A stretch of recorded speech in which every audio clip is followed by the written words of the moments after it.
Muy bien, estamos acá. Sí, ya segunda hora de información. Les damos la bienvenida a todos aquellos amigos televidentes que se unen recién a nuestra señal para estar bien informados. Abrazo grande si están despertando, abriendo el ojo, desayunando, preparándose para salir, que el día sea muy pero muy productivo. Nosotros en este bloque hay mucho para contarles. Lo primerito, el tráfico. A ver, ¿cómo está el tráfico a esta hora de la mañana? En Complicado pantalla. debe estar, viernes. Bueno, ya está, es día viernes, el cuerpo lo sabe, el tráfico lo sabe, todo el mundo sabe. Mira cómo se despertó ya a las 7 de la mañana el Distrito Metropolitano, el tráfico ya está fuerte, mira, las entradas de la ciudad, ahí estamos viendo la troncal de la Sierra, esta va a la avenida Maldonado, de la Maldonado se distribuye hacia el sur de la ciudad y este es el panorama, miren ustedes.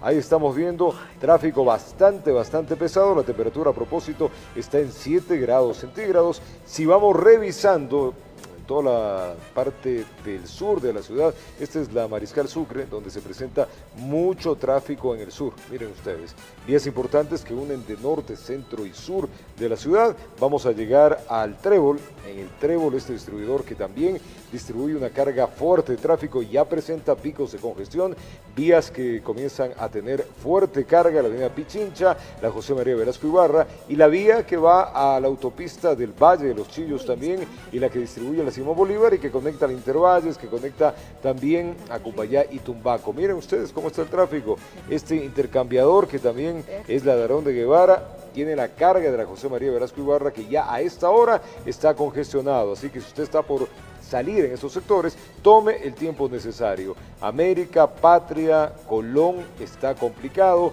Avenida Las Chiris, este es el túnel Guayasamín y Simón Bolívar, presentan picos de carga. Miren ustedes, este es el redondel de la Plaza Argentina. Ahí estamos viendo, y esta es la 6 de diciembre que tiene picos importantes que se unen hacia el Eloy Alfaro, y el Eloy Alfaro presenta, como es su habitual costumbre, tráfico complicado que va hasta la Portugal. Miren la Portugal que va hacia la 6 de diciembre y Chiris y va a la República del Salvador a esta hora y está congestionado. El Estadio Olímpico de Atahualpa, donde la selección ha hecho grandes partidos, presenta carga a las 6 de diciembre, Eloy Alfaro, Galo Plaza Lazo, todo este sector está ya congestionado. Así estamos, Ali querida. Bueno, ahí hay que tomar vías alternas, pues hasta ahora, y por lo general viernes, el tráfico se pone muy pesado en la capital, así que hay que salir con bastante tiempo para que no llegue atrasado. Es el mejor día de la semana, sin duda. Porque viene el fin de semana. Bueno, vamos a empezar, les contamos que este viernes se podría conocer si el asambleísta Jofre Poma, el prefecto de Sucumbíos, Amado Chávez, un concejal de Lago Agrio, y 6 personas más son acusados del delito de paralizar un servicio público en las manifestaciones. La Fiscalía los acusó por haber supuestamente generado un perjuicio al Estado de $1.700.000. En la Corte Nacional de Justicia inició de forma reservada el juzgamiento. Fue el pasado 7 de octubre que el asambleísta de la bancada correísta Jofre Poma fue detenido, al igual que el prefecto de Sucumbíos Amado Chávez, un concejal de Lago Agrio y 6 personas más, acusados del delito de paralización de un servicio público. Este jueves, en la Corte Nacional de Justicia inició la audiencia de juzgamiento directo, misma que se desarrolló de forma reservada. La defensa técnica de algunos de los imputados habla de la violación del debido proceso desde el inicio. Ellos estuvieron detenidos 24 horas, secuestrados en unas oficinas de Petroecuador. Recién a las 5:30 de la tarde del día 8 de octubre del 2019 fueron presentados ante un juez de garantías jurisdiccionales y constitucionales, y tampoco protegió los derechos. Nadie puede estar privado en un lugar que no sea un recinto de detención debidamente especificado por la ley. Una vez que no se dio paso al pedido de sustitución de medidas cautelares y al determinarse que no existen vicios de procedibilidad, el juez David Hacho inició con el juzgamiento en sí. La Fiscalía General del Estado presentó la denuncia, aduciendo una pérdida al Estado ecuatoriano de $1.700.000 al haberse impedido que funcione normalmente el sistema de oleoducto transecuatoriano SOTE. Los mismos funcionarios de Petroecuador, el mismo parte policial, las mismas pericias le ubican al asambleísta fuera de la escena del crimen. Razón por la cual no es cuestionable el hecho de que haya estado apoyando una marcha y de que haya llegado inclusive hasta las instalaciones. Ese no es el delito. El delito es la paralización del servicio público y no existe evidencia material, documental ni testimonial que determine que él paralizó un servicio público. Los procesados, antes de conocer la resolución del proceso legal, anticipan que podrían acudir a organismos internacionales. Hemos justificado de manera motivada los arraigos de las personas procesadas y no han concedido la medida sustitutiva. Están queriendo a la fuerza llegar a una resolución de culpabilidad, pero en cualquier momento, en instancia nacional o en instancia internacional, se determinará la inocencia. Fue una estación de Petroecuador en Lago Agrio, provincia de Sucumbíos, la que se vio afectada en los días de la protesta, informó Héctor Romero. 7:05 de la mañana, las autoridades del Poder Legislativo ratificaron la suspensión del salario de los 3 asambleístas que están bajo protección en la Embajada de México. Estos legisladores están tramitando su asilo en ese país. Veamos. El Consejo de Administración Legislativa recibió la comparecencia de los asambleístas correístas que están en la Embajada de México. A través de videoconferencia, los legisladores expusieron su situación y las motivaciones que los llevaron a pedir protección a este país. Juan Cristóbal Lloret, de la bancada de la Revolución Ciudadana, estuvo presente en la reunión respaldando a sus compañeros. Han dado con lujo de detalles tanto Soledad Buendía como Gabriela Rivadeneira y Carlos Viteri, la serie de violaciones a sus derechos, la serie de seguimientos extrajudiciales que se han llevado adelante. Me resulta difícil creer en las palabras de personas que participaron de un gobierno que persiguió a tanta gente, hoy en el rol de víctima y alegando que son perseguidos. Por esta supuesta persecución, los legisladores no solamente piden protección a México. Ellos están en un proceso de solicitud de asilo hacia México. Están solicitando el asilo y para sus parejas en este caso.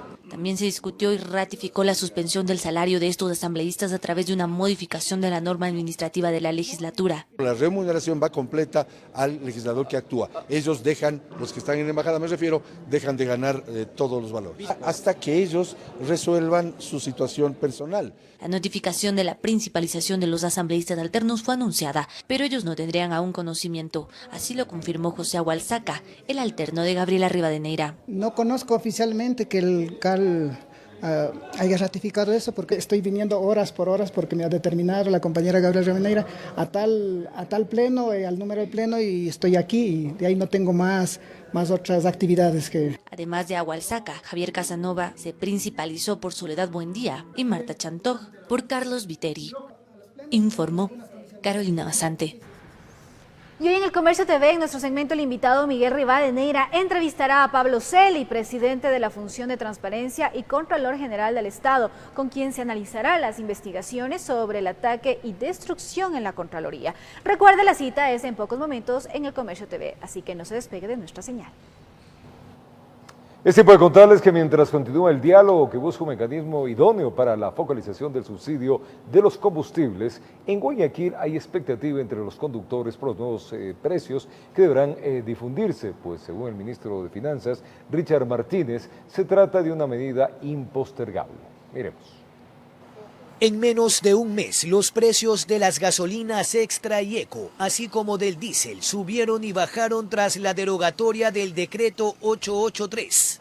Para la mayoría de conductores, un alivio que saben podría cambiar con un nuevo decreto en ciernes, junto a las organizaciones sociales. Vaya a compensación en el país, para que el país pueda recaudar fondos, pero no afectar tanto a la economía de nosotros, porque yo rodaba con $5 12 horas y prácticamente tenía que ponerle 9. La inquietud se cimienta en el anuncio del mismo ministro de Finanzas durante un conversatorio con Aer Guayas. Es que el país no tiene otra alternativa.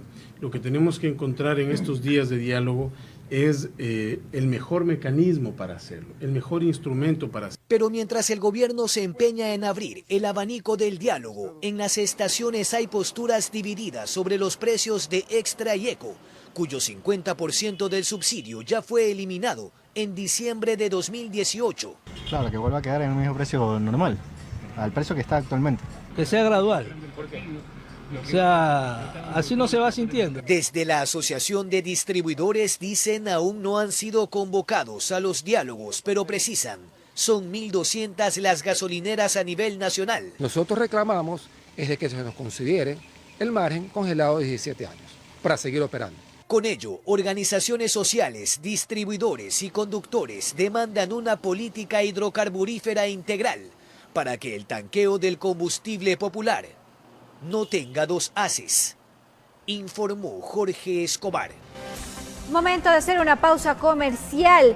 Les contamos al regresar que el vicepresidente de la República y el comandante de la FAE aseguran que existió un plan de desestabilización apoyado desde el extranjero durante las manifestaciones. Y también muchísima atención, este lunes 28 de octubre, la Cancillería iniciará el proceso para que los ciudadanos venezolanos que se encuentren de forma irregular en el país tramiten su visa humanitaria. Estas y otras informaciones les estaremos presentando al retornar 7:10 de la mañana. 6 grados centígrados, temperatura en el Distrito Metropolitano de Quito.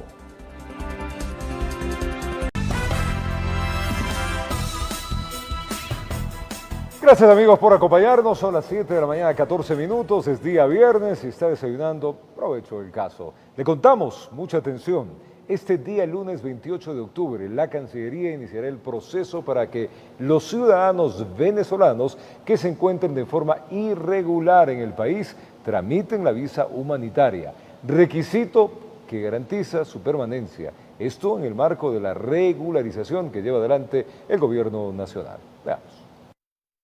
110.000 ciudadanos venezolanos se han censado en el registro migratorio que lleva adelante el Ministerio de Gobierno en el marco del proceso de regularización de este grupo poblacional radicado en Ecuador. Ha sido un registro virtual con Ministerio de Gobierno y recientemente, a partir del 15 de octubre, se ha generado un proceso de información biométrica y una entrevista. Según explicó el vicecanciller Carlos Velastegui, es este número de ciudadanos venezolanos quienes a partir del lunes 28 de octubre hasta el 31 de marzo del 2020 podrán solicitar la visa humanitaria, requisito para su permanencia en el país. La visa que nosotros vamos a expedir es una visa de excepción por razones humanitarias. Es una visa gratuita que tendrá la posibilidad de ser renovada. Según datos de la Cancillería, cerca de 400.000 ciudadanos venezolanos se encuentran actualmente en Ecuador. De este número, solo 125.000 cuentan con visa. El resto tiene que acogerse a este proceso de regularización que lleva adelante el gobierno en el marco de una movilidad responsable y organizada. Pedimos muy pocos requisitos: un pasaporte, antecedentes penales legalizados y en el caso de menores de edad la partida de nacimiento. Documentos que deberán ser escaneados y subidos al consulado virtual habilitado en la página web www.cancillería.gov.es y se aceptarán máximo hasta con 5 años de caducidad. También las autoridades explicaron qué podrán hacer quienes no accedan a esta visa.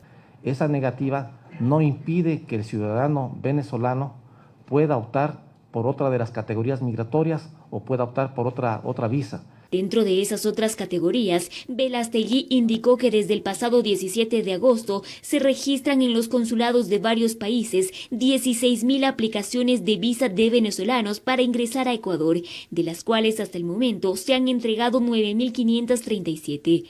En Quito informó Adriana Rojas. Y la Comisión de Fiscalización, con el voto unánime de 8 asambleístas, admitió a trámite la solicitud de juicio político en contra de Raúl Pérez Torres, exministro de Cultura y Patrimonio, por el supuesto incumplimiento de funciones. La Secretaría del organismo notificará al exfuncionario y a los asambleístas solicitantes con el inicio del proceso para que presenten las pruebas de descargo y cargo respectivamente. Bueno, nosotros no tenemos pruebas como Comisión de Fiscalización, estamos tramitando las pruebas que ha presentado en este caso los que en este caso quieren el juicio o plantearon el juicio político al exministro de Cultura. Presuntamente conocemos que las razones es porque existen cierres de muchas instituciones o de muchas casas de cultura en algunas provincias. Gracias por estar con nosotros, 7 de la mañana 18, y en Galápagos 6:18. El Consejo Nacional de la Judicatura destituyó al juez que denunció haber sido objeto de un intento de soborno por parte de otra autoridad en Pastaza el pasado mes de septiembre. La sanción es consecuencia de un sumario administrativo que se le inició el año anterior cuando era juez en la provincia de Napo. El ex magistrado cuestionó la medida que anticipó la apelará ante las instancias legales correspondientes. Veamos. Sí, hay tiempos establecidos. John Álava, el magistrado de la Corte de Justicia de Pastaza que denunció al juez Aurelio Quito de pretender sobornarle el pasado 3 de septiembre, cuando como parte de la sala multicompetente provincial debía pronunciarse sobre un recurso de protección interpuesto para la construcción de una central hidroeléctrica en el río Piatúa. Fue destituido este miércoles por el Pleno del Consejo Nacional de la Judicatura. La resolución se la hizo conocer a su correo digital y sería por manifiesta negligencia por un retardo injustificado en el tratamiento de una causa cuando fue juez de la Corte de Napo. En el caso por el cual se me siguió el sumario disciplinario, la Corte Constitucional revisó mi sentencia, revisó mi proceso. Y no hizo ninguna observación. Sin embargo, Álava relaciona su sanción al caso Quito. Lo han calificado como manifiesta negligencia para tener una puerta abierta para destituirle a este juez, porque tal vez denunció un acto de corrupción en esta provincia, y que todo el mundo sabía, pero nadie decía nada. Al magistrado se le quiso sobornar en un restaurante de Puyo donde recibió ofrecimientos, a más del dinero. Aurelio Quito se acerca un día jueves a mi oficina y me dice... Y me habla de mi sumario disciplinario y de darme $20.000. Y además de eso, mi traslado administrativo. Considera que en el caso Quito saldrán a la luz varios hechos que hoy no pueden ventilarse públicamente por estar en la fase de investigación. Y está seguro de ello, ya que grabó su conversación con el juez donde se registran nombres de autoridades judiciales. Habla de autoridades, no de la provincia. Habla de autoridades a nivel nacional. De su lado, el representante del Consejo de la Judicatura en Pastaza, Pablo López, aclaró que la medida obedece a un sumario abierto en Napo en octubre del año anterior. No tiene absolutamente nada que ver lo uno con lo otro. El sumario administrativo que le han iniciado hacia el doctor John Álava es un sumario administrativo que inició hace un año en la provincia de Napo. Álava precisó que tiene varias vías legales para apelar la medida, como el recurso extraordinario de protección, además del Tribunal Contencioso Administrativo, informó Carmita Argotti. Enrique Pita, vicepresidente del Consejo Nacional Electoral, y Luis Verde Soto, consejero, entregaron a la fiscal general Diana Salazar un informe con indicios de presuntas irregularidades en la financiación de campañas de Alianza País durante el año 2013. Según mencionaron, hay indicios de que varios aportantes recibieron cargos públicos. Y en la provincia de Los Ríos hay 7 cantones, amigos, que no respetaron la paridad de género en las elecciones de sus vicealcaldes. La Defensoría del Pueblo interpuso recursos de protección ante la ley. Veamos. Un juez de la niñez y adolescencia dejó sin efecto la elección de Jimmy Aguirre como vicealcalde del Cantón Quevedo por una acción interpuesta por la Defensoría del Pueblo, porque según manifestó su representante, se vulneraron los derechos de las 7 concejales también electas por decisión popular. ¿Qué dispuso el juez? Que se deje sin efecto la sesión inaugural en la parte pertinente a la elección del vicealcalde y además dispuso la elección de una mujer para ocupar ese cargo de vicealcaldía. Es decir, ya no podrán ser considerados hombres, sino simplemente una mujer. En Palenque se presentó la misma acción de protección, quedando también sin efecto la elección de su vicealcalde. Asimismo, se han interpuesto acciones en Vinces, Montalvo y se interpondrán en Buenafé, Valencia y Babahoyo. Estos, los 7 cantones de Los Ríos, donde no se ha respetado la paridad de género. En el caso de Vinces existe una sola mujer concejala, es decir, que de declarar el juez con lugar nuestra acción, esta mujer debería ser designada directamente como vicealcaldesa de Vinces. Los cantones donde ya hay sentencia tienen un plazo máximo de 15 días para elegir una nueva autoridad. Desde Los Ríos, informó Odette Camacho. Continuamos con más aquí en El Comercio TV. Les contamos que el vicepresidente de la República, Otto Sonnenhosner, y el comandante de la FAE, Mauricio Campuzano, se pronunciaron sobre las protestas registradas durante el paro nacional. Aseguran que existió un plan de desestabilización apoyado desde el extranjero. Referente a las protestas que se registraron en el país, el comandante de la FAE indicó que forman parte de una estrategia regional. Que lo que ocurre en nuestro país ocurre a nivel regional. Un plan orquestado y articulado para socavar las bases de la democracia. En este contexto se refirió al actuar de las Fuerzas Armadas durante los 11 días de manifestaciones. Nos queda la gran satisfacción de que las Fuerzas Armadas defendieron la democracia y el orden legalmente constituido y que ninguna vida de un ecuatoriano fue cegado por las armas de nuestros soldados. Sobre la misma temática, el vicepresidente Otto Sonnenholzner dijo que la Policía Nacional y las Fuerzas Armadas respondieron a la violencia extrema con eficacia. Nuestro agradecimiento a todos y de manera especial a quienes fueron heridos durante estos lamentables hechos de violencia. Entre ellos, entre los cientos de heridos de la fuerza pública, 20 miembros de la Fuerza Aérea Ecuatoriana. Estas declaraciones fueron rendidas en medio de la ceremonia por los 99 años de la creación de la Fuerza Aérea Ecuatoriana, informó Javier Rosero. Y a través de un comunicado, la Confederación de Nacionalidades Indígenas CONAIE resolvió mantener el nexo con la Organización de Naciones Unidas frente a los diálogos con el gobierno y exige el régimen las garantías y condiciones políticas de respeto a los derechos consagrados en la Constitución y los acuerdos internacionales. Además, piden que el gobierno asuma la responsabilidad por el uso excesivo de la fuerza en contra de manifestantes y que se libere a los detenidos. Por último, anuncian que tomarán acciones legales en contra del Estado a nivel nacional e internacional por presunta violación a los derechos humanos. Y se integraron 2 comisiones ocasionales legislativas que llevarán adelante el tratamiento de la enmienda constitucional para limitar funciones del Consejo de Participación Ciudadana y también una investigación sobre los hechos de violencia suscitados durante el paro nacional.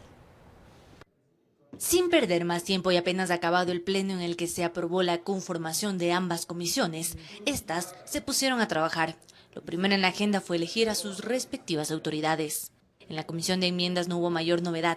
Elizabeth Cabezas fue electa como presidenta y Vilma Andrade como su vicepresidenta. Esta comisión tiene como objetivo tratar 3 propuestas de enmiendas. Obviamente la que tiene mayor peso y relevancia por la trascendencia de la misma tiene relación con la designación de las autoridades en el Consejo de Participación Ciudadana y Control Social. Que no cabe duda para ninguno de nosotros que este diseño institucional llevó a la debacle institucional y no solo a eso, sino que yo creo que son los responsables de la corrupción. Mientras tanto, en la comisión multipartidista que indagará en los próximos 30 días los hechos ocurridos alrededor del paro nacional, la decisión fue unánime por Fernando Burbano como presidente y Jaime Olivo como vicepresidente. Nuestro objetivo es que brille la verdad, que se haga un ejercicio de justicia y en el caso que se demande, que exista reparación.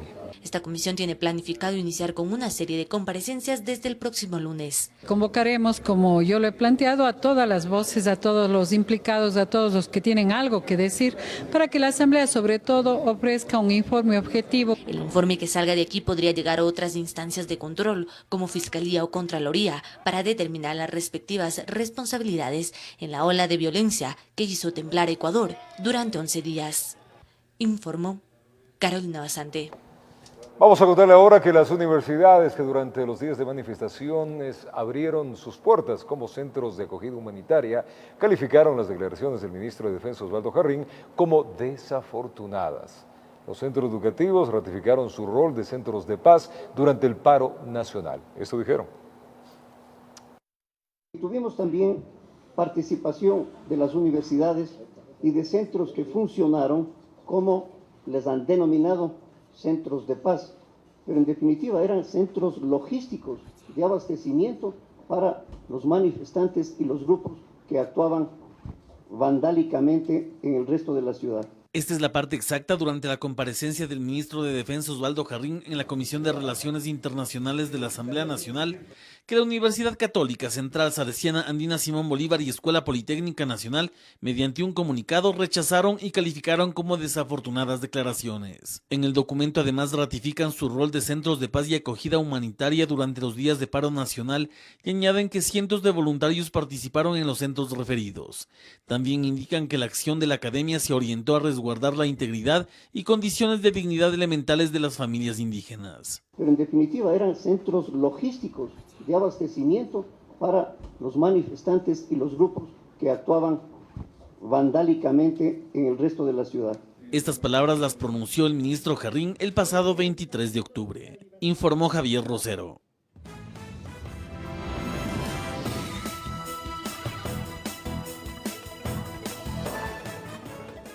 Un saludo afectuoso a los televidentes de Televicentro Noticiero El Comercio TV, y a los oyentes de Platinum FM y Radio Quito, La Voz de la Capital, noticiero líder en la radio. Hoy queremos dialogar este viernes con el señor Contralor General del Estado, presidente de la Función de Transparencia y Control Social del país, doctor Pablo Celi, y conocer cómo se rehace ese trabajo, esa obligación como juez de cuentas, como dice la Constitución, de la Contraloría General del Estado, luego de este hecho absolutamente criticable como fue el incendio de la Contraloría, quienes están identificados a la cabeza el prófugo en Bélgica. Doctor Pablo Celi, bienvenido. Conocemos que en las últimas horas el Cuerpo de Bomberos ha presentado un informe. ¿En qué condiciones? ¿Qué pasó con ese ataque vil que se hizo a la Contraloría? Muy buenos días. Quizá primero establecer una premisa para entender los hechos. El ataque a la Contraloría no es un hecho aislado. Se da en un contexto en donde una movilización social y un reclamo que tiene no solamente fundamentos legales, sino legitimidad constitucional, es desbordado y se convierte en el escenario para que grupos interesados en una desestabilización y en lesionar fuertemente al Estado y al propio tejido social actúen mediante métodos que el país no había conocido.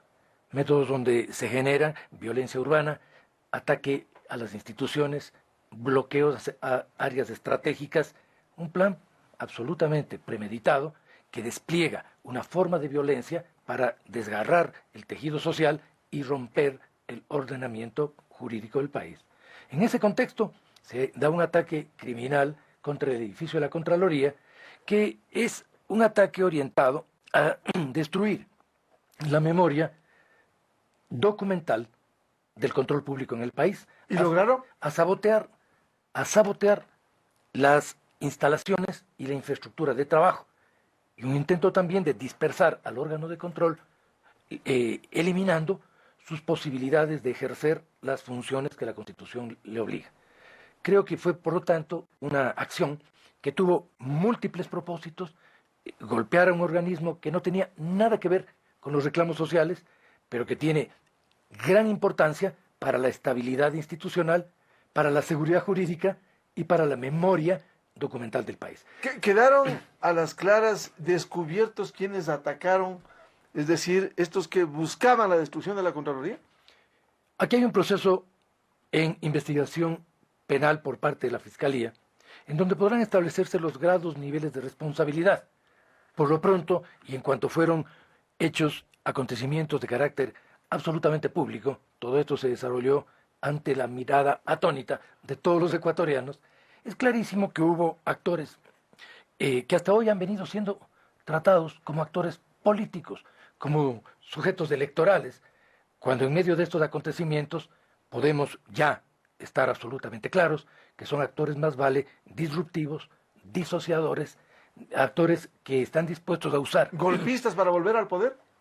Están dispuestos a usar todo tipo de método, incluso la violencia política, la sedición, el sabotaje y actos terroristas para restablecer un control del aparato del Estado en las condiciones en las cuales el país tuvo que sufrirlo durante los 10 años de la década destructiva, en donde se atropellaron derechos sociales, se limitaron libertades civiles y de comunicación en el país, se atacó de manera sistemática incluso a los actores sociales que hoy reclaman y que en este momento son también... Pero es curioso, criminalizaron la protesta y estuvieron juntos en estos 12 días. Sí, claro, porque el grupo correísta y en particular su desbordado caudillo siempre han sido una máscara engañosa, una máscara que está dispuesta a adoptar cualquier ropaje en función a garantizarse a sí mismo sus intereses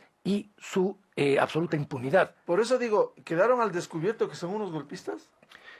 Es evidente, en el país estuvo en marcha un golpe de Estado donde hay múltiples elementos que nos permiten desde el punto de vista político y desde el punto de vista incluso judicial establecer que existieron acciones destinadas no a orientar un reclamo social, que sin duda se dio también dentro de lo que constituyen sus derechos, sino a aprovecharse de ese reclamo social para generar un proceso de desestabilización, descomposición del Estado, confrontaciones sociales Es decir, una acción que no podía tener otro propósito que desconstituir el sistema político del país.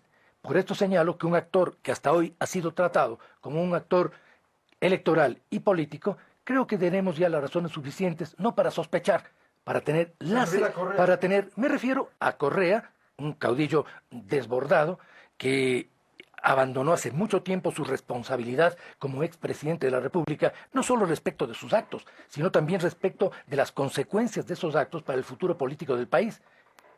Un actor de esa naturaleza que ha abandonado de manera absoluta su responsabilidad respecto de sus actos y sus consecuencias, que además es un actor que exhibe con desparpajo una impostura ideológica y política, un individuo que jamás ha tenido una ideología coherente, jamás ha sido capaz de articular intereses sociales y nacionales, que se aprovechó de un vacío de representación lamentable. Señor Contralor, bueno, ¿qué dice el informe que presentaron en las últimas horas los bomberos? ¿Qué encontraron? Como mencioné en un inicio, es muy importante el proceso de análisis de investigación del ataque a la Contraloría. Pues hoy tenemos también otro elemento. El Cuerpo de Bomberos entregó a la Contraloría el día de ayer, lo he revisado en horas de la tarde, un primer informe, va a haber otro, que tendrá que ver con la situación estructural de los edificios, pero este primer informe, que lo he entregado también a la Fiscalía General del Estado, pone en evidencia, en primer lugar, que es un incendio estructural, que es un incendio provocado. El Cuerpo de Bomberos, debo felicitar su trabajo exhaustivo, responsable. Han pasado en las instalaciones de la institución varios días, no en una visión precipitada, en un análisis técnico muy profesional. Se trata de un informe muy sustentado. ¿Qué encontraron ellos? Encontraron, en primer lugar, la descripción que el Cuerpo de Bomberos hace de este hecho nos evidencia un acto que contiene premeditaciones claras.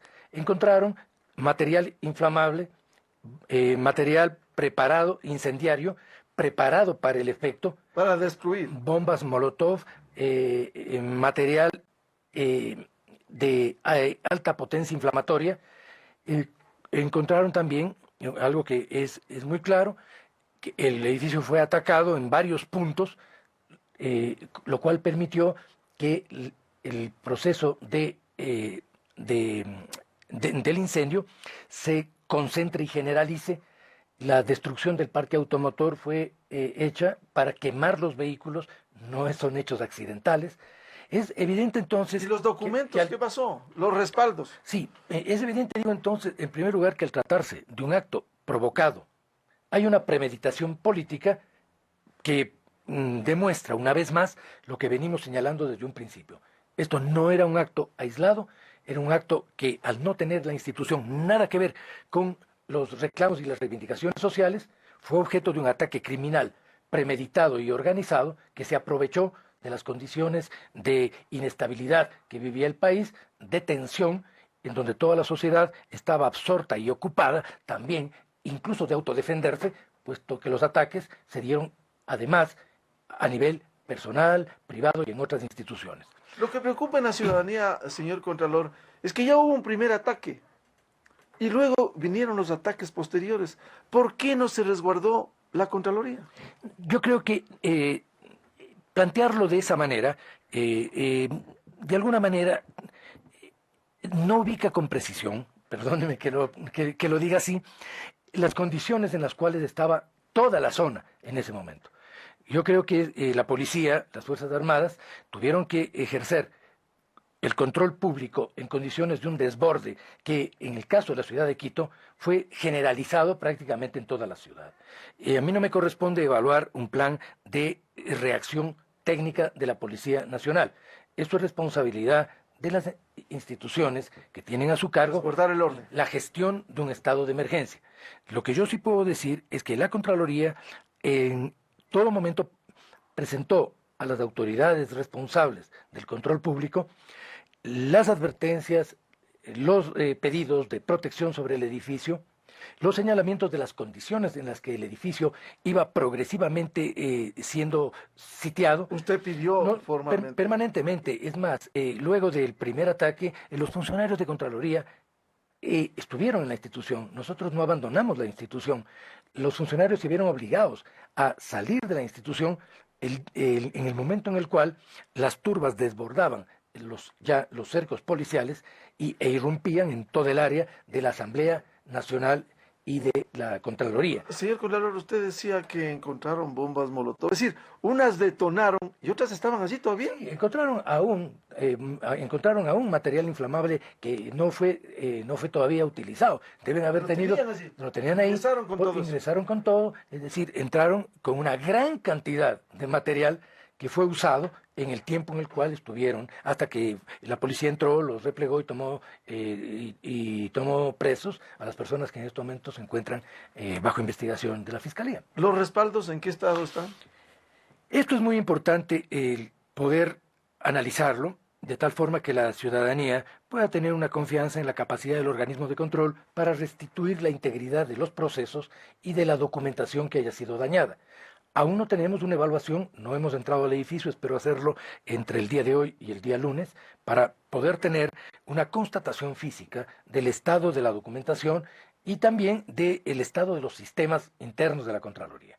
Los procesos de auditoría se sustentan en documentación física y esa documentación física pasa por un proceso de digitalización. Claro. Eso va entrando. Se entiende que esos documentos físicos tienen un respaldo. Eso va entrando en una memoria que la llevan los equipos de trabajo y que sustenta la elaboración de los informes de Contraloría en los sistemas electrónicos de la institución.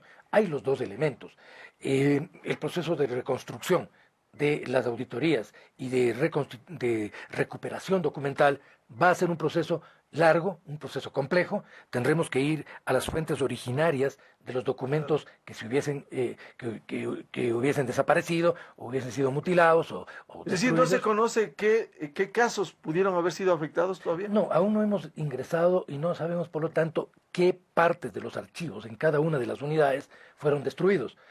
He mirado en las fotografías que contiene el informe del Cuerpo de Bomberos que hay áreas de la Contraloría que están completamente destruidas.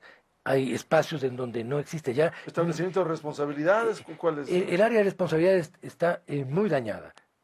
Hay áreas en donde no existe ya ni mobiliario. O sea, Pero apuntaron la destrucción es... a lo que querían. La destrucción, si usted analiza el informe del Cuerpo de Bomberos, se concentró en ciertas áreas, fundamentalmente, aunque el daño prácticamente es de todos los dos edificios de la Contraloría, es un daño bastante amplio, pero muy concentrado en ciertas áreas. Una de las áreas que tiene daños más significativos, por supuesto, es la área de terminaciones, pero también otra que es fundamental desde el punto de vista documental y de procesos, que es la Secretaría General.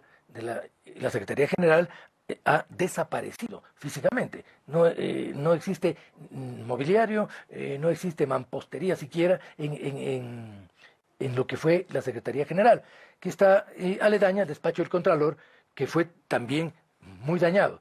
Es decir, la institución en este momento tiene que llevar adelante un proceso de recuperación de su infraestructura, que será un proceso largo, que será un proceso en donde recuperar el edificio tomará decisiones ¿Y el proceso penal con los responsables que fueron tomados? Porque ya una jueza dejó libres con presentación periódica a unos y otros sí.